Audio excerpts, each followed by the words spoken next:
কৃষ্ণ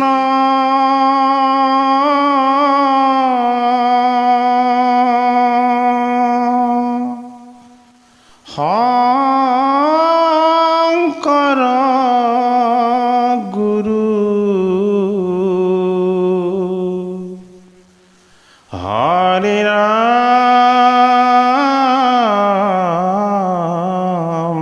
ৰাম। ॐ नमो भगवते वासुदेवाय।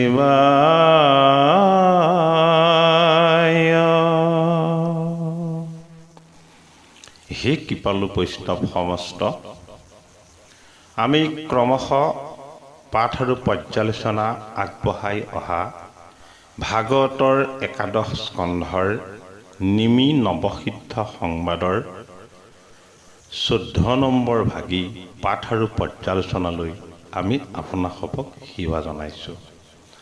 ভগৱন্তৰ পৰম পবিত্ৰ লীলা অৱতাৰ দ্ৰুমিল সিদ্ধই এইবাৰ বিকত কৰিছে নিমি ৰজাৰ আগত। হীৰা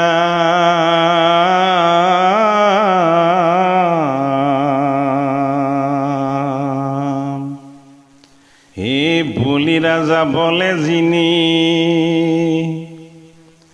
লৈলাত্ৰী ভুৱন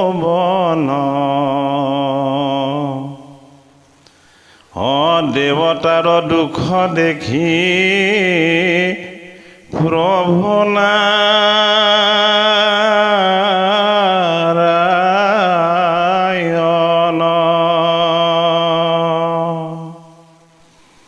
হে বামন স্বৰূপে সবে দেৱতা লাগি ভিক্ষা চলে বুলি ৰত লৈকল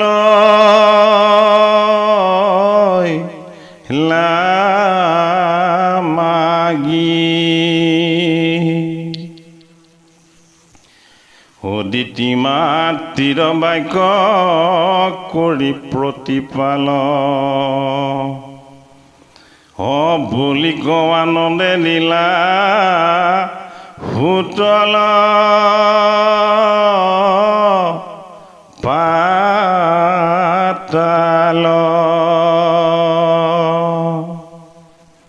এই স্বৰ্গটো অধিক সিটো বিতপনপুৰ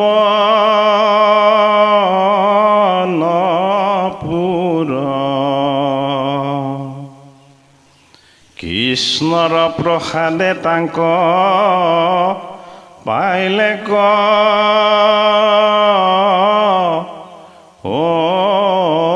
সুৰ সুতলত স্থান হৰি দিলন্ত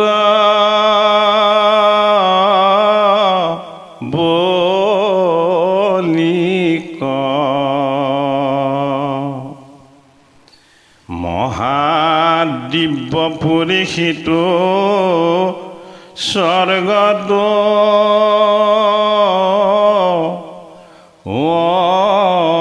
অধিক এ পৰম ঈশ্বৰ মূৰ্তি কৰে ধৰি গদা হে বলিক সন্মুখ হুয়া থাকন্ত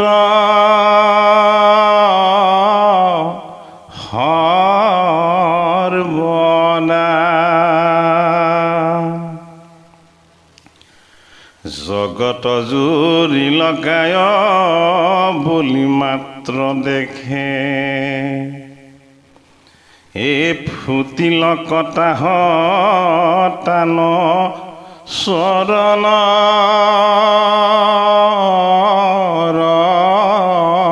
নখে এই পাদকি গংগা কৰে জগত পবিত্ৰ কি কহিব বামনৰ পৰম চৰিত্ৰ দ্ৰুমিল সিদ্ধাই এইবাৰ নিমিৰতাক বিকট কৰিছে ভগৱন্তৰ বামন ৰূপী ক্ষুদ্ৰ কায়ৰ ঈশ্বৰ তত্ত্ব বলিৰূপী বল আৰু বীৰ্যৰ ওচৰত কিমান ভয়ানক আৰু কিমান বিৰাট কিমান উদ্দীপক হৈ প্ৰকট হৈ দৰ্শন দিব পাৰে সেই তত্ত্ব বল আৰু বীৰ্যৰে লোভ মোহ কাম ক্ৰোধ দম্ভ দৃশ্য অহংকাৰ ঘৃণা তৃষ্ণা ভয়েৰে প্ৰত্যেকেই একোজন অসুৰ বৃত্তিত প্ৰতিষ্ঠিত দৈবিক সত্তাৰ পৰা নিজকে মুক্ত কৰি আসুৰিত সত্তাত কেৱল বিলীন হৈ থাকি স্বৰ্গৰ সুখকো নিজৰ অধীন কৰি সমস্ত আসুৰিক বৃত্তিবিলাককে কেৱল বৰ্ণন কৰি কেৱল মোৰ হক মোক লাগে ময়েই জিনিম গোটেই জগত এনে অভিমানী ভাৱৰ পৰা ভগৱন্তই কৃপা কৰি বল আৰু বীৰ্যৰ প্ৰতীকৰূপী বলিক মুক্ত কৰি দান আৰু দক্ষিণাৰে সেৱা ধৰ্মৰ পবিত্ৰতাক সাক্ষাৎ কৰাই শুক্ৰাচাৰ্যৰূপী তেওঁ গুৰুৰ উপদেশত ৯৯টা যজ্ঞ ইতিমধ্যে সম্পাদন সমাপ্ত কৰিলে শুক্ৰাচাৰ্যই আজ্ঞা কৰিলে বলিক হে বলি যদি তুমি ভাবিছা তোমাৰ এই স্বৰ্গৰ সুখ আৰু আনন্দ সম্পূৰ্ণৰূপে চিৰস্থায়ী তুমি কৰিব লাগে তেতিয়াহ'লে তুমি ১০০ নম্বৰৰ দান যজ্ঞ তুমি আয়োজন কৰিব লাগিব যিজন পণ্ডিত স্বৰূপ শুক্ৰাচাৰ্যই নিজৰ শিষ্যৰূপী বলিক গোটেই পৃথিৱীৰেই নহয় স্বৰ্গৰো সদায় গৰাকী পাতিব খুজিছে সেইজন বলিৰ যেন এইবাৰ ১০০ নম্বৰৰ দান যজ্ঞত নিজৰ মনৰ সমস্ত ইচ্ছাই পূৰ্ণ হ'ল ১০০টা যজ্ঞত ঈশ্বৰ তত্ত্বৰ বায়ুৰূপী বামন ৰূপ আত্মতত্ত্বৰূপী ক্ষুদ্ৰ ৰূপ কায় বাক্য মনৰূপী নিৰাকাৰ তত্ত্ব এইবাৰ যেন ঈশ্বৰ তত্ত্ব হৈ যাত্ৰা কৰিলে বামনৰূপী ক্ষুদ্ৰ ৰূপত নৰ্মদা নদীৰ পাৰত আয়োজন কৰা বলিৰ সেই দান যজ্ঞলৈ মাতৃৰ আজ্ঞা শিৰত লৈ মাতৃ অদিতিক গৈ বামন প্ৰভুৱে সেৱা কৰিলে যে হে মাতৃ তুমি মোক আজ্ঞা কৰা নৰ্মদা নদীৰ পাৰত আয়োজন কৰা বলিৰ দান যজ্ঞলৈ মই যাত্ৰা কৰোঁ মাতৃ অদিতি ত্ৰাসত কম্পমান হ'ল যে তোমাৰ ভাতৃসকলক ইতিমধ্যে সমস্তখিনিৰ পৰাই বঞ্চিত কৰি বলিয়ে স্বৰ্গ ৰাজ্য কাঢ়ি লৈছে তোমাৰ এই সূক্ষ্ম ক্ষুদ্ৰ ৰূপত যদি পায় তোমাক তেওঁলোকে বধ কৰিব বামন প্ৰভুৰ মহিমা নেজানে তেওঁ মাতৃয়ে নেজানে তেওঁ পিতৃয়ে নেজানে বলিয়ে কেৱল অনুভৱ কৰিব পাৰে অলপ অলপ গুৰুৰূপী শুক্ৰাচাৰ্যই মাতৃক স্তুতি কৰি বামন প্ৰভুৱে ক'লে যে হে মাতৃ তুমি মোক আশীৰ্বাদ কৰা বামন স্বৰূপে উদিতিৰ বাক্য পালি ইন্দ্ৰ কথা পিলা চলে বলি কলি কালি মাতৃৰ আজ্ঞাত আছে ঈশ্বৰৰ আশীৰ্বাদ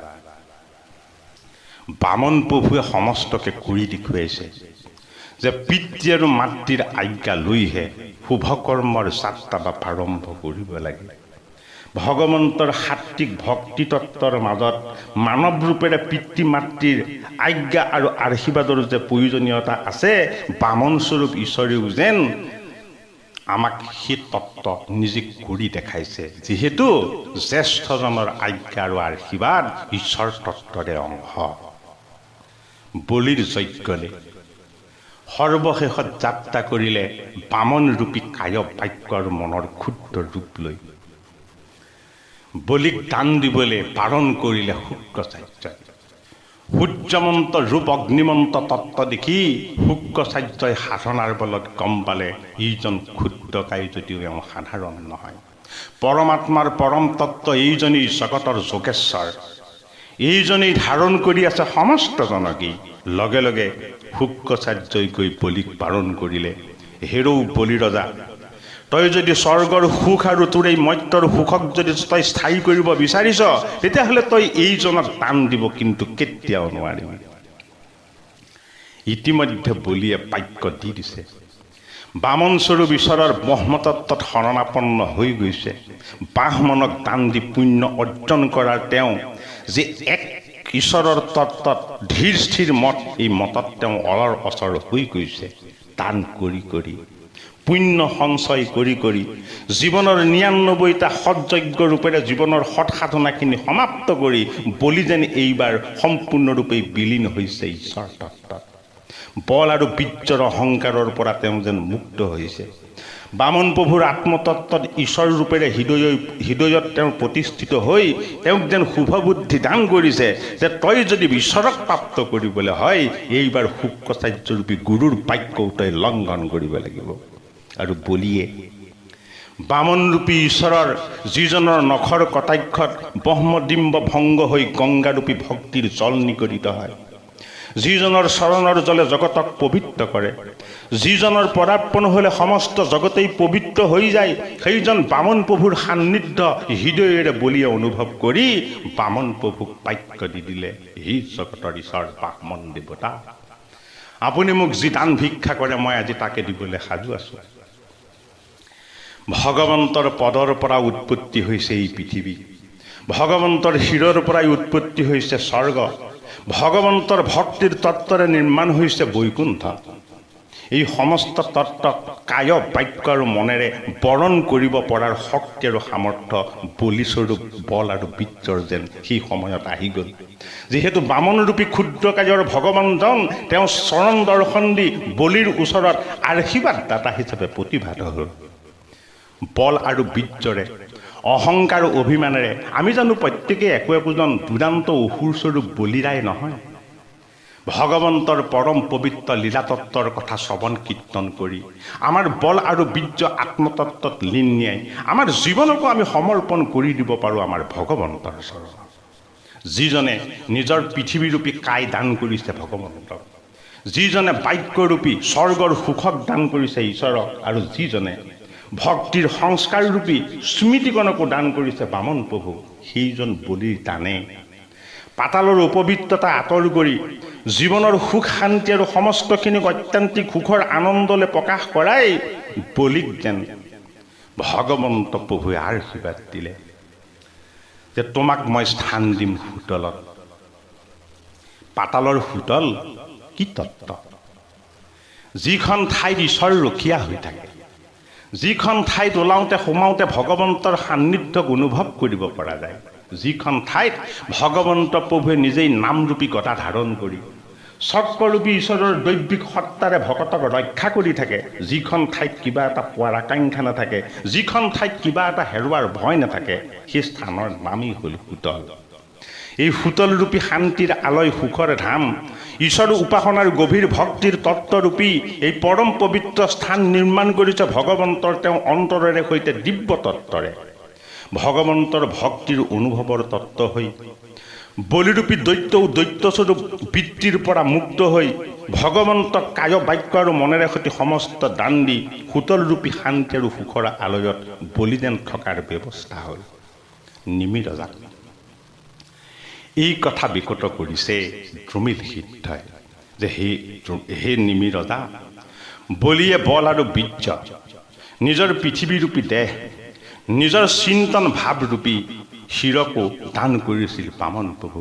গতিকে সেইজন ভগৱন্ত, যিজন ভগৱন্তৰ অৰুণ চৰণৰ নখৰ কটাক্ষত ব্ৰহ্মডিম্ব ভংগ হৈ গংগাৰূপী ভক্তি নিগৰিত হৈছে, সেইজন ভগৱন্তৰ লীলাতত্ত্বৰ কথা শ্ৰৱণ কৰি তোমাৰো বল বীৰ্য কায় বাক্য আৰু মন সমস্তখিনি ভগৱন্তৰ অৰুণ চৰণত তুমি সমৰ্পণ কৰা।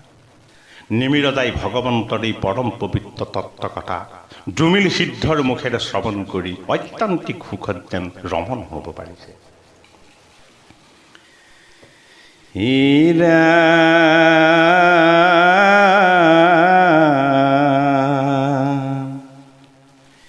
এই ভৈলাই আহি পৰশুৰাম নামে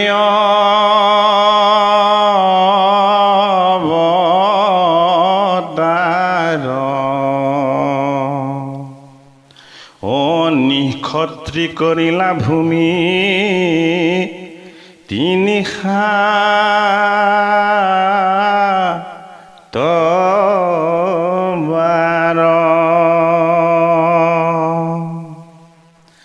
এ বহনি যে নকৰিলা দোষ স্তৰকো লদাহ এ বহাইলন্ত মহন্তৰ পৰম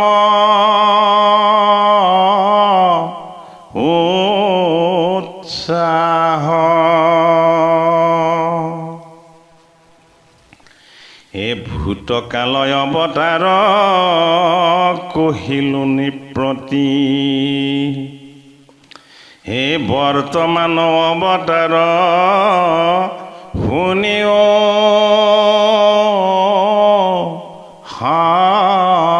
সম্প্ৰতি হে কৰিলা ৰামনে জগতকে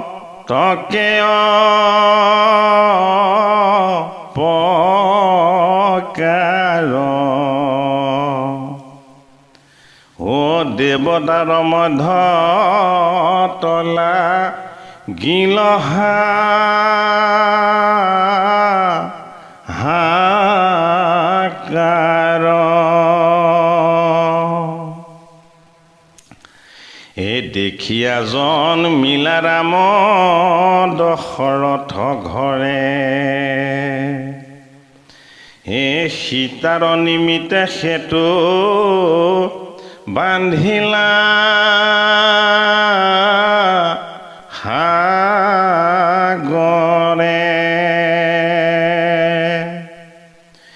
ও সবংশে ৰাৱণ মাৰি দেৱক তাৰিলা ও অযুত বৎসৰ ৰাজ্য আনন্দে কৰিলা হে আজিও ভোজন্ত ৰাজ্য ৰামে অযোধ্যাত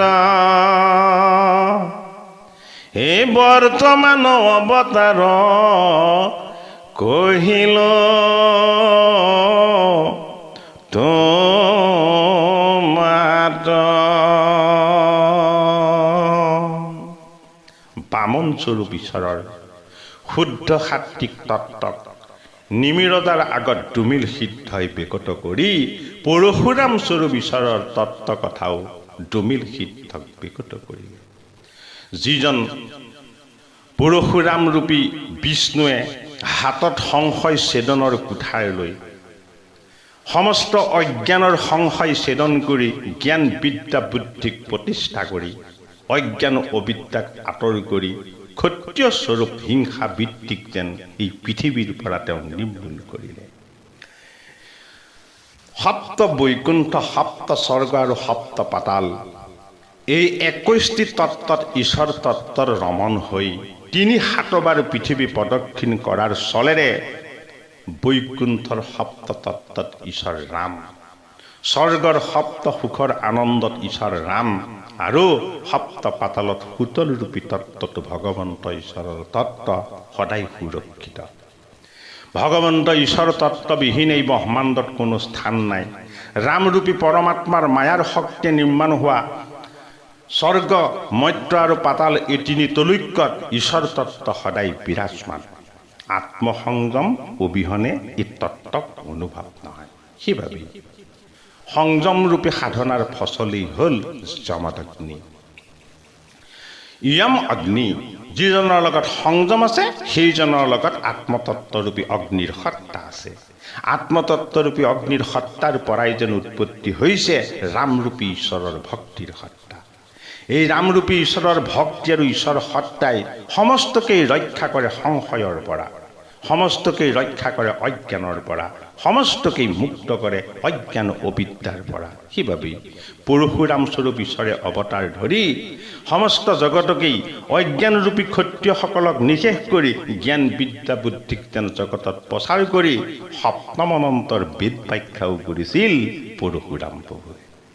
ভগৱন্তৰ পৰম পবিত্ৰ অৱতাৰ তত্ত্বৰ কথন এই ভূতকালত অৰ্থাৎ নিমি ৰজাৰ আগৰ সময়ত হোৱা এই অৱতাৰ তত্ত্বৰ কথা দ্ৰুমিল সিদ্ধই বেকত কৰি কৈছে যে যিজন অযোধ্যাত দশৰথৰ পুত্ৰ হৈ ৰামৰূপেৰে আজিও জগতত ঈশ্বৰ তত্ত্বক প্ৰকাশ কৰি আছে সেই নিমি ৰজা। মই এতিয়া তোমাক সেইজন ভগৱানৰ বিষয়ে ক'ম, যিজন ভগৱন্তই অযোধ্যাত দশৰথৰ পুত্ৰ হৈ জন্ম লৈ আজিও শাসন কৰি আছে সমস্ত জগতক, যিজনে ৰাৱণৰূপী ৰিপুময় বাসনাক সীতাৰূপী শান্তিক তেওঁৰ পৰা উদ্ধাৰ কৰি দৈবিক গুণসম্পন্ন দেৱতাসকলৰ তত্ত্বক বিনাশ কৰাৰ প্ৰচেষ্টাক সম্পূৰ্ণৰূপেৰে ৰুদ্ধ কৰি সংসাৰৰূপী সমুদ্ৰত ৰাম নামৰূপী নৌকাক আশ্ৰয় কৰি বিশৃংখল মানৱক ৰাম নামৰ শৃংখলাবদ্ধ তত্ত্বলৈ আনি সংসাৰ গত্তত বাস কৰা ভালুকৰূপী জীৱনকো ৰামচন্দ্ৰ প্ৰভুৱে ভকতৰূপী আশ্ৰয় দান কৰি বৰ ভীষণৰূপী আমাৰ মনকো ধৈৰ্য বুদ্ধিৰ গৰাকীৰূপী বিভীষণ ৰূপলৈ ভকত ৰূপত প্ৰতিষ্ঠা কৰি ৰামচন্দ্ৰ প্ৰভুৱে যি কৰি দেখালে এয়াইতো ঈশ্বৰৰ শুদ্ধ সাত্বিক কৰ্ম। ৰাৱণৰূপী ৰিপুময় বাসনাক বধ কৰি কুম্ভকৰ্ণৰূপী পাপবিলাকক নিশেষ কৰি মেঘনাদৰূপী কাম ৰিপুৰ সম্পূৰ্ণৰূপেৰে মষিমূৰ কৰি সৌন্দৰ্যৰ সাধনা আৰু ধনৰ গৌৰৱ ৰূপী সুপৰ্ণখাৰ নাক কাণ ছেদন কৰি ভগৱন্ত ৰামচন্দ্ৰই যেন প্ৰতিভাত কৰিলে জগতত যদি সত্য কেৱল ৰাম, জগতত যদি শুদ্ধ সত্য তত্ত্ব তেতিয়াহ'লে শ্ৰীৰাম, জগতত যদি কেৱল শান্তি আছে এয়াই হ'ল সীতা। সীতাৰূপী শান্তি ৰামৰূপী পৰমাত্মাৰ আশ্ৰয়ত স্বামিত্বত সদায় আশ্ৰয় লৈ থাকে এই তত্ত্বক বেকত কৰি। যিখন স্থানক কোনেও কোনোদিন পৰাজয় কৰিব নোৱাৰে সেই স্থানখনৰ নামেই হ'ল অযোধ্যা, অৰ্থাৎ যিখন কোনোদিন কাৰো অধীন নহয়, য'ত জগতৰ শ্ৰীহৰি ৰামচন্দ্ৰৰ অৱতাৰ হয়, যি ঠাইত ৰামায়ণ স্বৰূপ দিব্য শাস্ত্ৰৰ কীৰ্তন হয়, যি ঠাইত 10,000 বছৰ ধৰি ৰামৰূপী ঈশ্বৰ তত্ত্বৰ নিৰ্বাস হয়, সেই ঠাই হ'ল অক্ষয় আৰু অব্যয়। অযোধ্যা স্বৰূপ আধ্যাত্মিক তত্ত্বৰ স্থানত ৰামৰূপী পৰমাত্মাৰ অৱতাৰ তত্ত্বৰ কথনে দ্ৰুমিল সিদ্ধৰ এই পৰম পবিত্ৰ তত্ত্ব কথনে ঈশ্বৰৰ যি ভক্তিৰ অমৃত, এই অমৃতকেই যেন দান কৰিছে নিমি ৰজাক।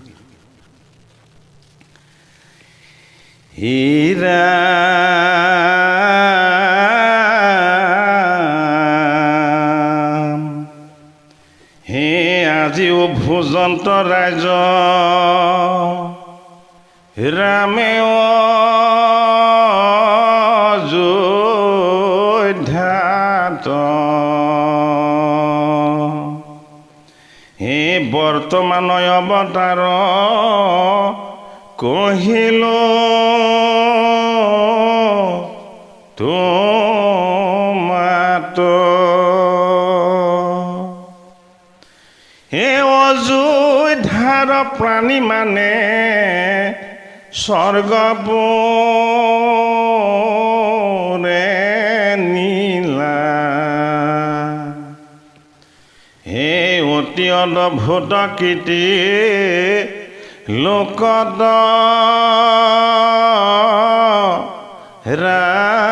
ৰাখিলা হে শুনিও পাছত হব যিটো অৱতাৰ হে দৈত্য হব হৈবে পৃথিৱীৰম ভাৰ নিমি ৰজাৰ যজ্ঞলে নৱজন সিদ্ধাই। যজ্ঞ কেতিয়াৰ কৰ্ম? যজ্ঞ হ'ল তেতা যুগৰ কৰ্ম। যি যুগত ভগৱন্ত ঈশ্বৰে ৰাম ৰূপেৰে আহি সিদ্ধাশ্ৰমত বিশ্বামিত্ৰস্বৰূপ গুৰুৰ যজ্ঞ ৰক্ষা কৰে, যিজন ভগৱান ৰামচন্দ্ৰই দশ অশ্বমেধ যজ্ঞ সম্পাদন কৰে, যিজন ভগৱন্ত ৰামচন্দ্ৰই সৎকৰ্মৰূপী সমস্ত যজ্ঞকে সদায় সুৰক্ষিত কৰি ৰাখে, সেইজন ভগৱান ৰামৰ অৱতাৰৰ দিনতেই যজ্ঞৰ সাধন কৰা নিমি ৰজাক পবিত্ৰ নৱজন সিদ্ধই আহি এই ঈশ্বৰ তত্ত্বৰ কথা বিদিত কৰা। আৰু ভৱিষ্যতেনো ঈশ্বৰে কি অৱতাৰ ল'ব, এই ভৱিষ্য অৱতাৰৰ কথাও যি জানে সেয়াইটো ঋষভ নহয়, সেয়াইটো ভাগৱতৰ একাদশ স্কন্ধৰ ঈশ্বৰৰ নিৰ্গুণ নিৰাকাৰ তত্ত্ব, যি তত্ত্ব কথা সিদ্ধগণে ভৱিষ্যতে হ'ব বুলিও নিমিৰতাক বিকট কৰিব পাৰিছে, যে ভৱিষ্যতে পৃথিৱীত দৈত্য সবৰ মহাভাৰত পৃথিৱীত তল বলাবলৈ ল'ব। হে হেন দেখি লগে লয়া সহায় অনন্ত, ও দৈৱ গীত জন্মিব পুনি ভগৱন্ত।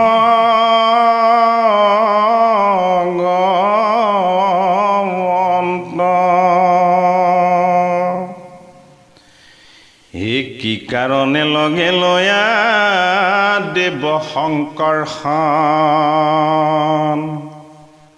হে যদু কলে জন্মিবন্ত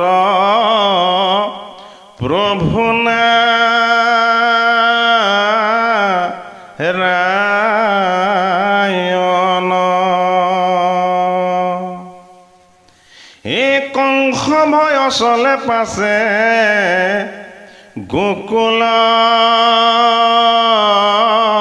যায়, দেৱৰো দুৰ্লভ কৰ্ম কৰিব তথায়।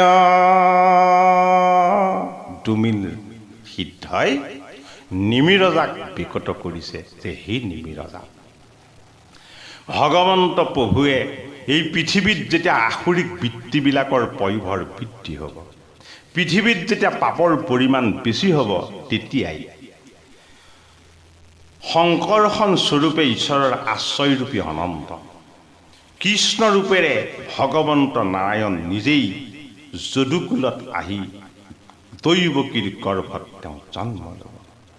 কংসৰ প্ৰতি তেওঁ ভয় দেখুৱাই গোকুলত তেওঁ ডাঙৰ দীঘল হ'বলৈ তেওঁ পিতৃ বসুদেৱক গোকুলত নি থ'বলৈ ক'ব, আৰু গোকুল নামত জগতৰ শ্ৰীহৰিয়ে তেওঁ লীলা সম্পূৰ্ণৰূপেৰে মানৱী চেষ্টাৰে প্ৰতি কৰি দেখুৱাব। হে পুতনা শোষণ টিনা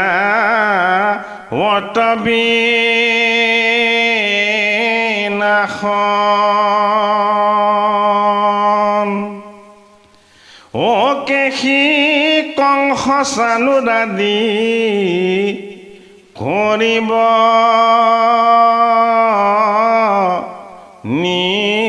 নিধন। হে পিতৃক মাতি কমাতি কৰিব মিনতি, হে পাতিবন্ত পাছে উগ্ৰ হেনক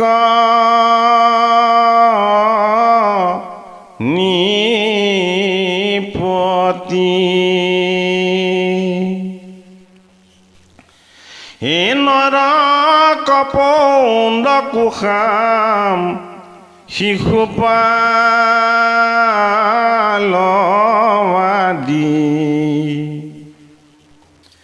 হে সবাকে নাশিব যত ধৰ্মৰ বিবাদী, হে নৰক পৌণ্ডক শালব শিশুপালবাদী, হে সবাকে নাশিব যত ধৰ্মৰ বিবাদী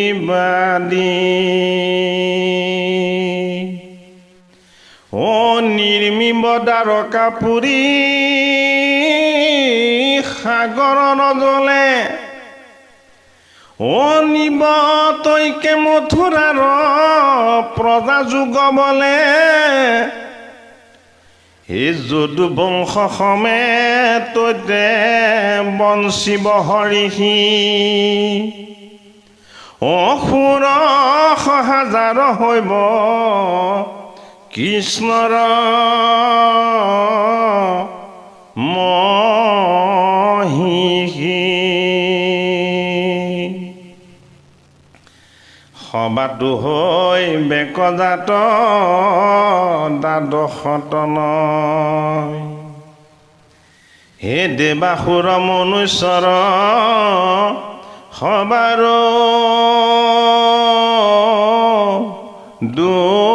দুৰ্জয়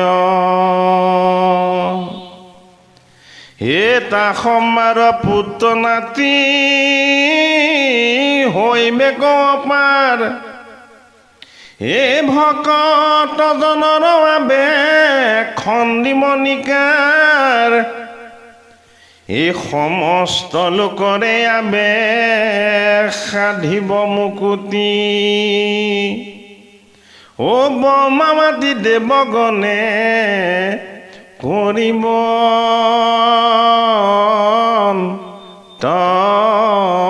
স্তুতি থয়া আপোনাৰ যশ পৃথিৱীত ভৰি হে বৈকুণ্ঠে চলিব দুনাই বংশক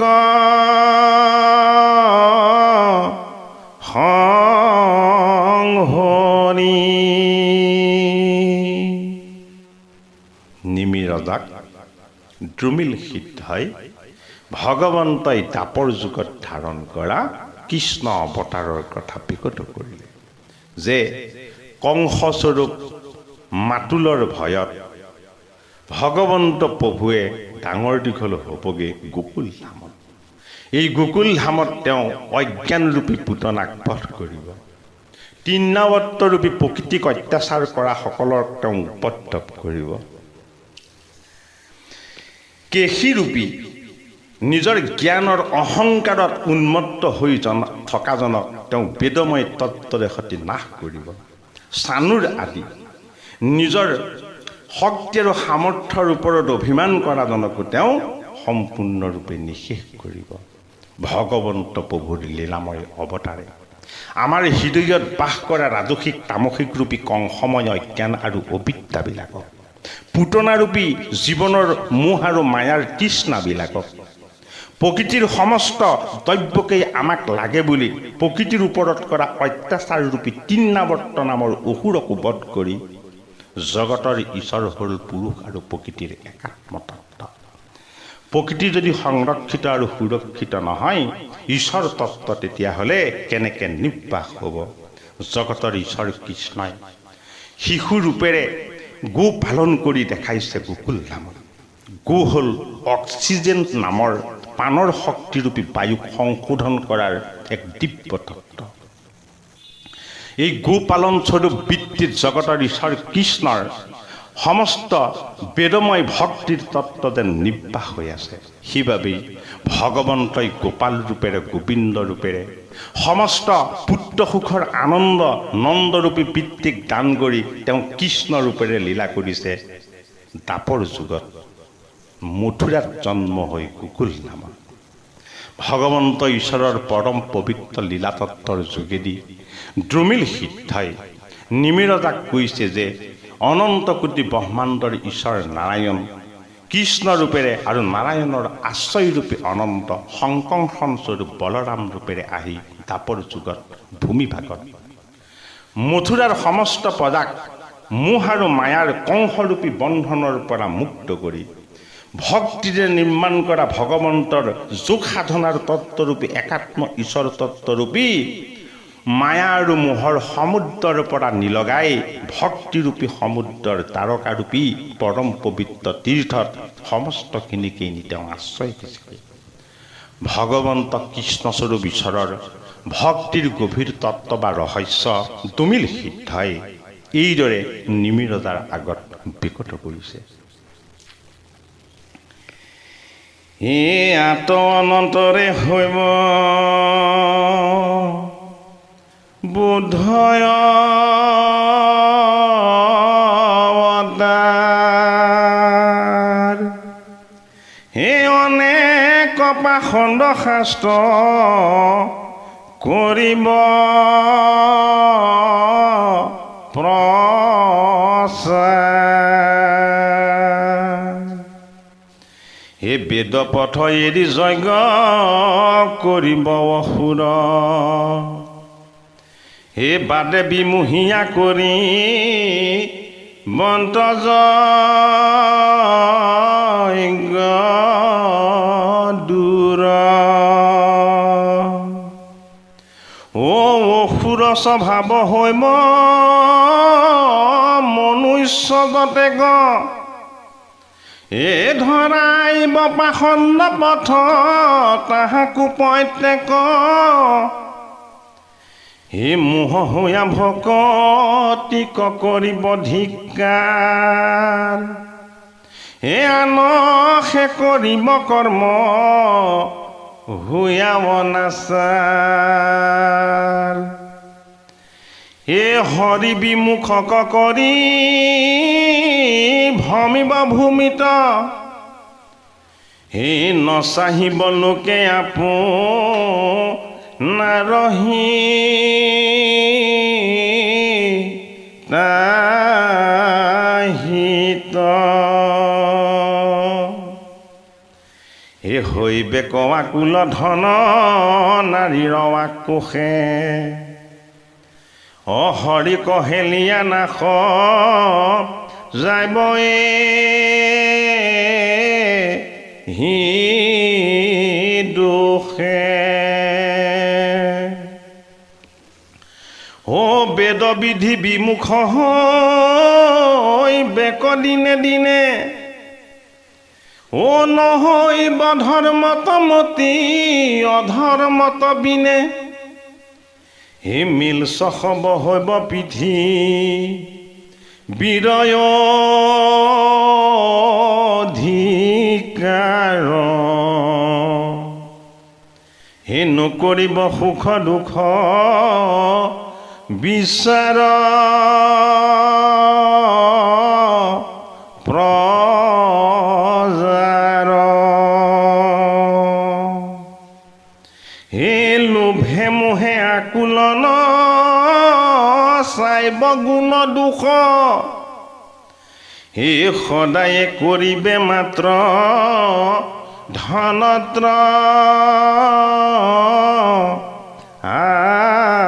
আক্ৰোশ। হে হৈব দুষ্ণ মন্ত্ৰী তাৰ ধৰিব বচন।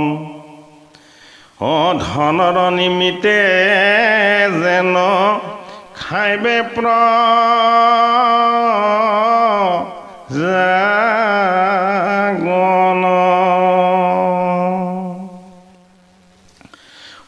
এৰিবে স্বধৰ্ম বেদ পথ হৈব লোপ। হেন দেখি ঈশ্বৰৰ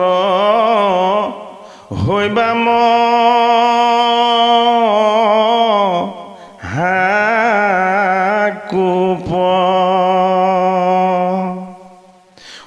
কলিৰ শেষত কল্কি ৰূপে অৱতৰি। হে দুৰ্জন নিপতি হব বিনাশিব হৰি। হে ঘোঁৰাত চৰিয়া তীক্ষ্ণ তৰখান নাধনি। হে কাটি চিন্দি পাখণ্ডক পেলাইব সংহৰি। হে আশা শিৱ আনিয়া ভকত যত আছে, হে কলিৰ অন্তত সত্য পৰ্বতাইব পাছে, হে মাধৱৰ জন্ম কৰ্ম কহিল নিপতি, ও ইহাৰে শেষৱ নকীৰ তনে ধে গতি, হাত পৰে মহাধৰ্ম নাহি নাহি আৰ, হে কৰিবা বাক্যত বাবে বিশ্বাস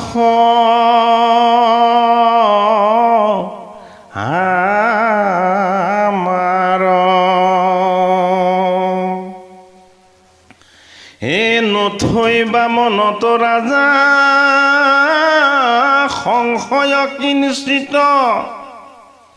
ও বুলি কওঁ আৰু কিবা শুনিবা কচিত,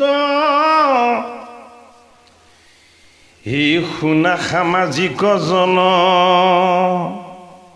কি খবৰ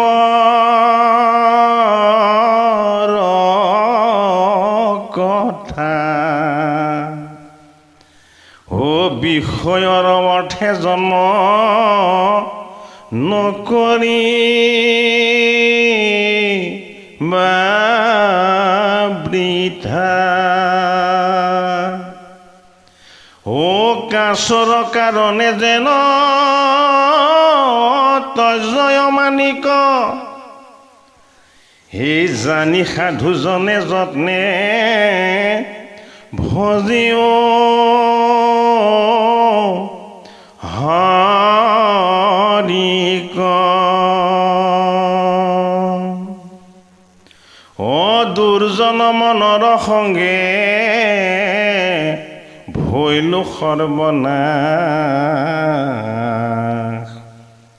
হে নকৰিলো প্ৰাণ প্ৰভু তোমাত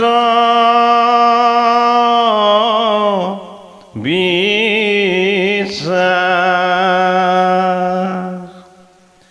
হে আপুনি উদ্ধাৰ কৰা কৃপাময় মোক, হে বোলা ৰাম ৰাম যত সামাজিক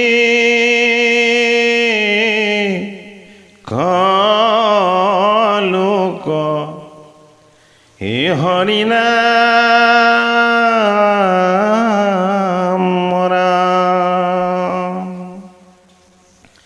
ভগৱন্তই কৃষ্ণ অৱতাৰ ধৰি যদুকুলত লীলা কৰি সমস্ত অসুৰবিলাকক বধ কৰি তেওঁ যোগৰ বলেদি প্ৰভাসস্বৰূপ তীৰ্থত সমস্ত যদুকুলকেই তেওঁ নিজতেই লগতেই বৈকুণ্ঠ ধামলৈ যেন লৈ যাব। এই পৰম পবিত্ৰ অৱতাৰৰ পথত বেদৰ শুদ্ধ যজ্ঞ কৰ্ম ভক্তি কৰ্ম ঈশ্বৰ তত্বৰ পবিত্ৰ গুণ কীৰ্তন যশ আৰু লীলাৰ মাহাত্ম যেন এই ভূমিভাগৰ পৰা লোপ পাবলৈ আৰম্ভ কৰিব। ভগৱন্তৰ ভক্তি তত্বৰ পৰিৱৰ্তে বুদ্ধিৰ তত্ত্বক বৰণ কৰি কেৱল সমস্ত মানৱেই যেন মায়া আৰু মোহৰ ভ্ৰান্তিৰ ফালে ধাৱমান হ'ব। বুদ্ধ ৰূপেৰে ভগৱন্তই অৱতাৰ লৈ বুদ্ধ বাদৰূপী ভক্তিৰ যি তৰ্কযুদ্ধ, এই তৰ্কযুদ্ধক বিনাশ কৰি ভগৱন্ত ঈশ্বৰৰ এক উপাসনাত ঈশ্বৰ তত্ত্বক সাক্ষাৎ কৰাৰ শুদ্ধ পথ দৰ্শন কৰাব বুদ্ধ ৰূপেৰে আহে।